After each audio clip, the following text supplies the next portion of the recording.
Another day, another vlog. Thank you Lord for this day. Hi there! Welcome back again to a day in my life. Nung isang araw nga, meron nga nag-comment to sa isa kong video at nagtanong nga siya kung bakit nga daw ako lagi nagtitimpla ng kape at nagkakape sa umaga. Kay Rugo, replyan ko nga siya at sabi ko nga sa kanya, baka nga bago ka palang kako dito sa page ko. Dinagdag ko pa nga na umaga, tanghali at gabi ako nagkakape, hindi lang isang beses. Baka nga lalo na siya magtaka kung pati yung pag-inom ko ng kape sa tanghali at gabi binidyuhan ko na. Anyway, no mga oras na yan, kakatapos ko lang ang magkape at heto, inabot nga nung client ko itong binigay niyang ulam sa akin. Actually, nung araw nga ng birthday, pinababalik talaga kami para nga makapagmerienda pero hindi nga ako nakapunta dahil nga meron akong mga nilakad. Pero go, balo yun naman nga chiyu, CEO ni sarili ng mundo.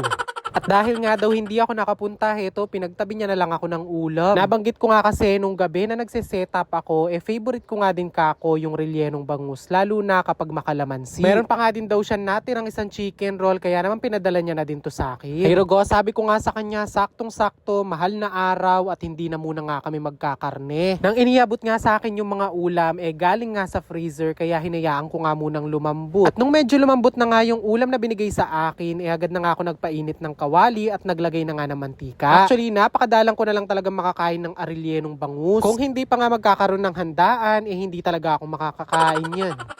At dahil nga bangus tong arilyeno na to, heto, sigurado manalamsik siya. Noong una nga, tinakpan ko nga netong takip ng kaldero pero hindi nga magkasya dahil nga malaki yung buntot. Pinalitan ko nga ng medyo malaki dahil nga yung mantika lumalabas, sayang naman.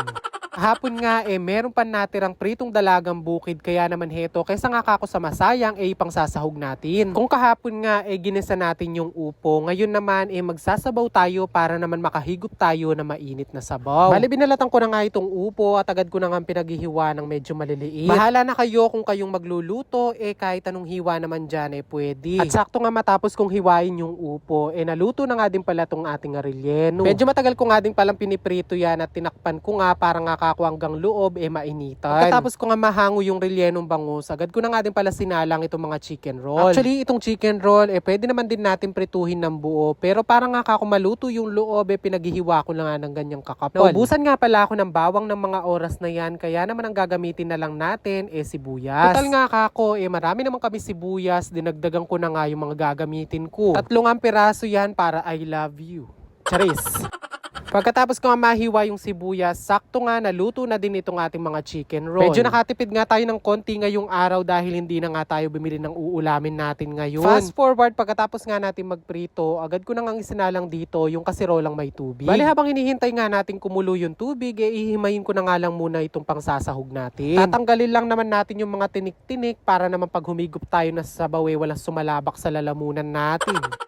At para nga kako mas malinamnam itong ating nilulutong sinabawang upo, maglalagay na nga kako tayo dito ng shrimp cube. Optional lang naman yung paglalagay ng shrimp cube. Kumbaga kung ano lang yung available dyan sa kusina mo, yun na lang yung ilagay mo. At nung medyo kumukulo na nga, agad ko na ding nilagay itong mga sibuyas na pinaghihiwa natin kanina. Agad ko na nga ding palang inilagay yung mga pinaghihiwa nating upo kanina at pagkatapos nga nun, nilagay ko na nga din to sa sahog na isda. Maglalagay nga din pala tayo dito ng konting paminta para naman may konting anghang. Papakuluan lang natin to hanggang sa lumambot nga yung upo. Tapos nung okay na nga yung upo, tinikman ko na nga to at kapag okay na, pwede na rin natin tong kainin. Bali nagsandok na nga ako ng konti dito sa may mangkok para nga makakain na tayo. Thank you so much dun sa client ko. Kung wala kang binigay na ulam, wala kaming ulam ngayon.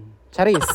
Sakto nga yung ulam natin ngayon. Mainit na yung panahon, mainit pa yung sabaw. Parang yung pagkakape ko lang yan. Kahit mapali, magkape ko. O siya, kakain na muna yung atsinyo. That's it muna for today's video. Thank you for watching. And again, para maging updated sa lahat ng video na ina-upload ko, don't forget to like, follow, and share this video for more. See you again on my next vlog. God bless everyone. Bye!